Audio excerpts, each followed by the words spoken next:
দুন্দুল খেতে কারা কারা পছন্দ করেন জানাইবেন কিন্তু কমেন্ট করে। গ্রামে তো এগুলা খেতে চায় না, আর অনেক দাম দিয়ে কিনতে হয় শহরে। তো এই তরকারির নাম কি, কে কি নামে জানেন জানাইবেন কিন্তু কমেন্ট করে। এক অঞ্চলে তো এক এক নামে এগুলাকে ডাকা হয়, তো কে কি নামে চিনেন জানাইবেন কিন্তু কমেন্ট করে। দেখেন এত দাম দিয়ে তরকারিটা কিনে আনছে, তারপরে এগুলাতে অনেক জালি হয়ে গেছে। যাই হোক, বেছে বুঝে যাই নিতে পারছে, আলহামদুলিল্লাহ। আসসালামু আলাইকুম, কেমন আছেন সবাই? আশা করি ভালো আছেন, আমিও ভালো আছি। যে যেখান থেকে আমার ভিডিওটা দেখতেছেন সবাই একটা লাইক দিয়ে আমার ভিডিওটা দেখা শুরু করবেন, আর শেষ পর্যন্ত দেখে একটা সুন্দর করে গঠনমূলক মন্তব্য করে যাবেন। এখানে আমি পেঁয়াজ কেটে দিয়ে দিয়েছি দুন্দুল রান্না করার জন্য। তো একটু আদা বাটা রসুন বাটা দিয়ে দিলাম, এরপর একটু হলুদের গুঁড়ো মরিচের গুঁড়া দিয়ে আমি ভালো করে আর কি নেড়ে দিচ্ছি। একটু পানি দিয়ে দিয়েছি যেন মশলাটা না পুড়ে যায়, সেজন্য। আমার ভিডিওগুলো কেমন হয় জানাইবেন, এডিট ঠিক হয় কিনা জানাইবেন। তো আমি আর কি চেষ্টা করতেছি, মানুষ তো আর ধৈর্য সবকিছু পারে না, মানুষ করতে করতে পারে, পারতে পারে। সবাই কিন্তু মায়ের পেট থেকে শিখে আসে না, দুনিয়াতে আসার পরে সব কাজ শিখে। তো আমি চেষ্টা করতেছি ভালো করার জন্য। মতামত জানাবেন আপনারা, আপনাদের মতামতের উপরে।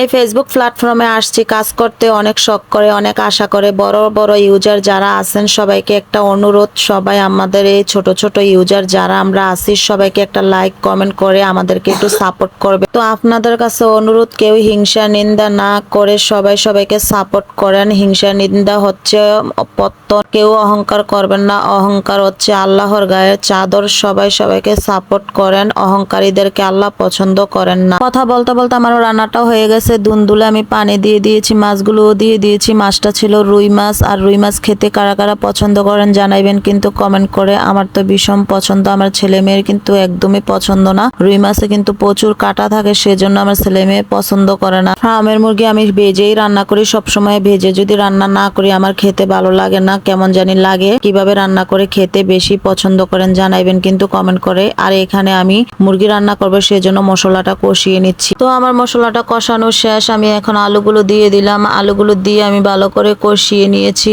অফ ক্যামেরায় দেখটা সময় ধরে। আপনারা তো ভিডিও দেখবেন না, সেজন্য কেটে কেটে আর কি নিয়েছি। আলুর সাথে মুরগিটাও দিয়ে দিলাম, দিয়ে আমি ভালো করে কষিয়ে নিচ্ছি। দেখেন অনেক সুন্দর আসছে কালার। অনেকক্ষণ অনেক সময় দিয়ে কিন্তু কষিয়ে নিয়েছি, প্রায় তরকারিটাও হয়ে গেছে। এখন আমি জল দিয়ে দিব, তো দেখতে থাক। আখিরি জামানা চলে আসছে রে ভাই, এই দুনিয়াতে যে যে ঘটনা ঘটবে সবকিছু আসলে আমাদের ধ্যান ধারণারও বাইরে। পুরুষদের উদ্দেশ্য করে বলছি, কোনো নারীর মায়ায় পড়বেন না। মায়ায় পড়ছেন মানে ধ্বংস হয়ে গেছেন, জীবন শেষ, সংসার শেষ, ফ্যামিলি শেষ। একটা নারীর কারণে 20 বছরের সংসারও শেষ হয়ে যায়। তো সবাই সাবধানে থাকবেন, কোনো নারীর মায়ায় পড়বেন না। সবাই সংসার নিয়ে, বউ বাচ্চা নিয়ে ভালো থাকেন, এটাই দোয়া করি। আমি মেয়ে হয়ে কথাটা বলতে বাধ্য হলাম। নারী জাত হচ্ছে খারাপ, লুবি। একটা পুরুষের বউ বাচ্চা সংসার আছে জেনে শুনে, তার টাকা আছে বলে তার সংসারটা ভেঙে দেওয়া কি আসলে ঠিক হয়? একটা মহিলা কি বিয়ের পরে প্রেমে পড়তে পারে বলেন? একটা পুরুষ কি বিয়ের পরে প্রেমে পড়তে পারে বলেন? এটাকে কি বলা হয়, সমাজে কি বলে এটাকে আজ্ঞা দেয় জানাইবেন কিন্তু। জিনা ব্যভিচার ছাড়া আর কিছুই তো বলা হয় না।